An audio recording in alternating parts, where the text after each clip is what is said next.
I would just like trick him to do something. Like, I don't know. It's like with same thing with everyone. Everyone knows what they could do with Kirby, and like, but like I'm not saying that he could be super predictable. But like, thing about Kirby is I think I could win against him because he could let his guard down at some time, any moment in a game. So you could completely change your playstyle to play someone for post. Kirby relies on the same playstyle, which, in my opinion, is the reason he loses a lot. What's good, y'all? Here's another BO1 video. This one has to do with our old friend StayCurvy's. In this video, we're going to be seeing just how good he was at his best. And to get how good Kirby was, we have to see like where he started. Kirby joined the community in 2014 and his account was zRedBxll. He was considered an average 1v1er compared to the likes of like Vast, Wabby, LT, Me, Pipe, Abuse, Completion, shit like that. Moving on to 2015, he got better, but it was to no avail because the levels of 1v1 had risen since 2014. So Kirby was still considered an average 1v1er. He remained a gatekeeper type of 1v1er, so to say, for about 3 years until 2019. In 2019, Kirby managed to up the levels and taught himself to hit constant 7 to 8 pieces, which was a major upgrade from what he was doing in the past. He had implemented this strategy that works for mid to lower tier 1v1ers, and it worked well. Because of this, Kirby just stuck to this strategy like glue, and that was his biggest weapon, but it also became his biggest downfall. Let me explain.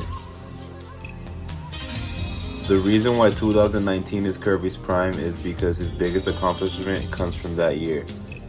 The infamous 30-0 he got on Vectors. Someone on Kirby's level should never been able to 30-0 someone at Vectors' level, much less Vectors in his prime, bro. This is what Kirby's entire like 1v1 career like relies on, to be honest. Like, this is what gets him to even be equal with someone like Gonta, and that's like, you know.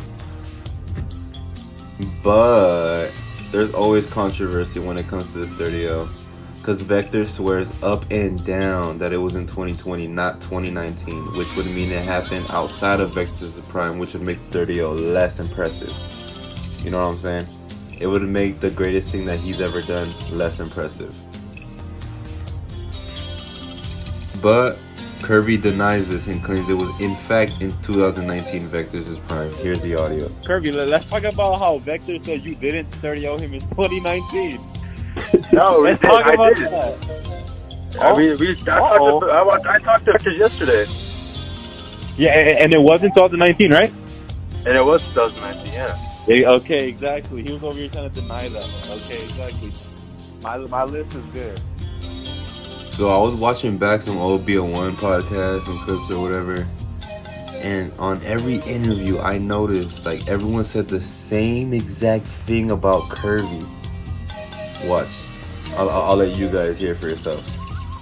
Make play style during the game and switch things up, so that way people can kill him off corner wherever he goes. Like, he knows, people know where he's about to rush, he's gonna die, bro. So maybe he needs to change it up. Maybe if Dayshawn plays Kirby instead of me, I feel like, I don't know, bro. Much love to Kirby, bro. I feel like Dayshawn would take over the game. Damn! Alright. But at the same time, I feel like he doesn't understand the difference between a for post and a for fun game. You could completely change your playstyle to play someone for post.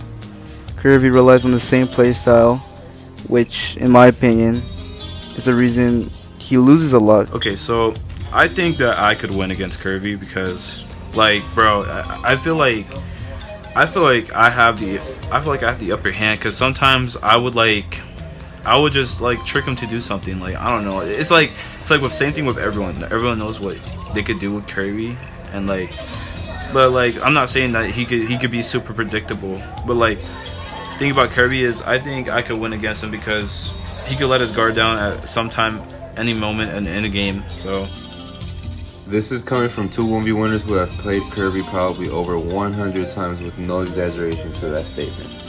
Kirby developed a good game plan that at its peak was even able to 30-0 someone even on Vector's level. But once someone found out how to counter the game plan, Kirby could never adjust. It's the same reason why Vectors has 10 30-0s on Kirby and why he's gotten beat by so many other 1v1ers as well. If it was your first time playing him, you might struggle at first, but then after a while you'll start noticing like the same patterns and start picking him apart from there. So at Kirby's best, and this is at his like very best, and this is high balling Kirby like a motherfucker. You can argue he's not at but around Vectors' level, somewhere around there. While at his worst, he will lose to people like OG Vandal or zRedBxll. And on average, he can keep up and at times beat 1v1ers like Ganta, Trillion, Gloxley, Choppa, 1v1ers like that. Most definitely. I think Kirby was a solid 1v1er, a perfect gatekeeper. Let me explain what I mean by that. Those who beat him were looked at as dangerous. Ooh. And those who lost to him like didn't even deserve a chance at the top dogs in the community. You get what I mean? Alright guys, so thanks for watching, and yeah, like I really appreciate y'all for watching. Next video is probably gonna be the Vast video, so look out for that, man. It's cool making BO1 content still or whatever on my free time, because like, you know, nostalgia. I do shit for fun too, like literally it's just I enjoy it, so that's why I make it. Alright, yeah. See ya.